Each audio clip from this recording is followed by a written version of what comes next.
Son pays est en passe d'acquérir un nouveau statut au plan international. La Croatie, dont Ivo Sanader est le Premier ministre, rejoindra l'OTAN le mois prochain. Elle est aussi sur les rangs pour adhérer à l'Union européenne. Mais cette perspective n'est pas au goût de la Slovénie. Un différend frontalier l'oppose à Zagreb. Il concerne une petite bande de territoire côtier et une zone en mer dans la baie de Piran. Les deux ex-républiques yougoslaves les revendiquent depuis leur indépendance en 1991.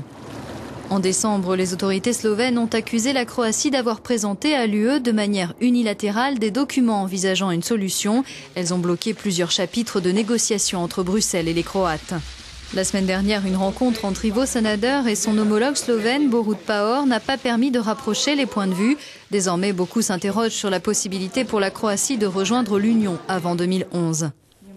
Le Premier ministre Ivo Sanader a reçu Euronews à Zagreb, occasion d'aborder tous ces dossiers prioritaires pour la Croatie.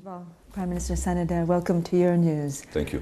The border dispute between your country. Le différend frontalier entre votre pays et la Slovénie concerne un petit secteur sur la côte adriatique et désormais c'est devenu un sujet de dispute important entre la Slovénie et vous. Et aujourd'hui, Ljubljana, en tant que membre de l'Union européenne, a menacé d'opposer son veto à l'adhésion de votre pays. Comment en est-on arrivé là? Your country's membership. How did they get to this point? First, I think, and I agree with you. Premièrement, je pense, et je suis d'accord avec vous, qu'il s'agit d'un problème relativement mineur. Mais il est devenu important parce qu'il s'est transformé en un moyen de pression dans le cadre de nos négociations avec l'Union européenne, ce qui d'ailleurs ne devrait pas être le cas. Mais c'est vraiment la première fois que dans les Balkans, nous avons une dispute entre un membre de l'Union européenne et un pays qui n'en fait pas partie. On craint qu'à terme, la situation ne crée un précédent. Pour vous, quelle est la solution? D'après moi, la solution consiste d'abord à bien séparer les pourparlers d'adhésion et le différend frontalier. Deuxièmement, il faut un arbitrage devant la Cour internationale de justice de La Haye qui dépend des Nations unies. L'organisation a géré jusqu'à présent, dans son histoire, plus de 50 cas similaires. Le dernier différend qu'elle a résolu concernait la frontière maritime entre la Roumanie et l'Ukraine. Au final, c'est une grande réussite.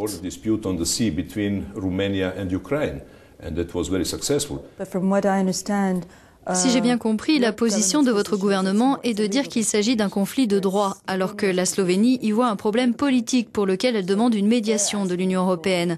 Seriez-vous opposé à cette démarche?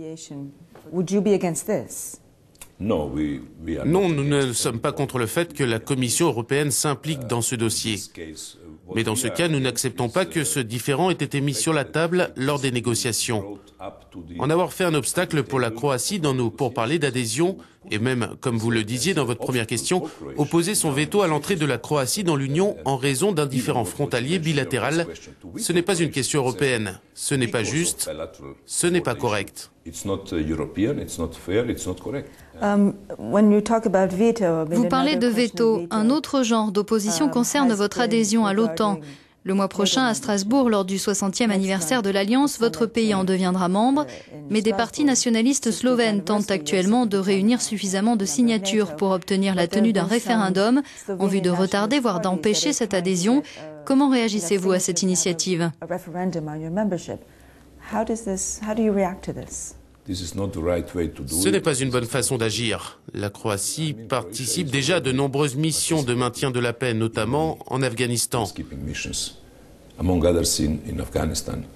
J'en ai discuté la semaine dernière avec le Premier ministre slovène Borut Pahor. Il m'a dit s'opposer à ce référendum.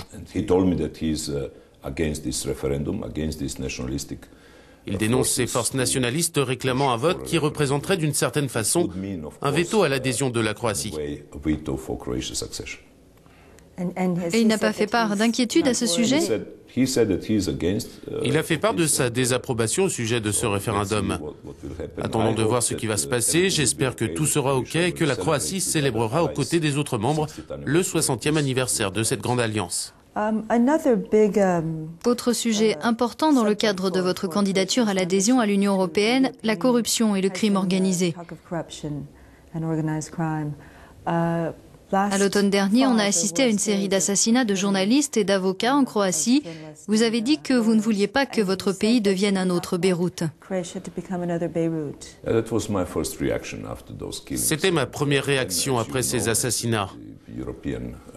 Et comme vous le savez, et comme le savent très bien les téléspectateurs européens, nous avons remanié le gouvernement après ces assassinats. J'ai nommé 2 nouveaux ministres, le ministre de la Justice et le ministre de l'Intérieur.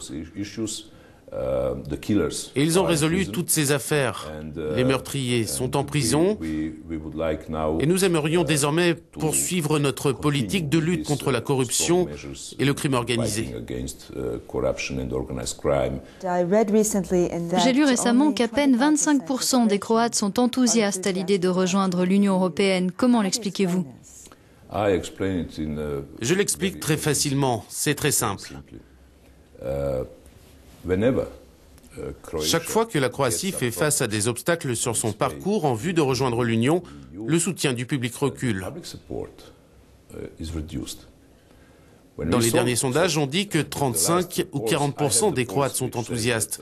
Mais même si c'est 25%, cela s'explique par le blocage mené par la Slovénie en décembre.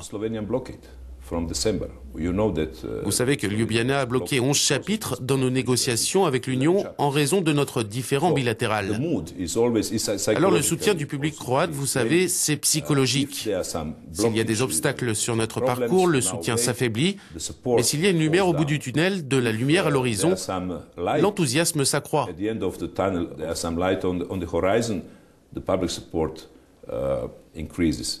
Attendons de voir comment la situation évoluera dans les prochaines semaines et les prochains mois.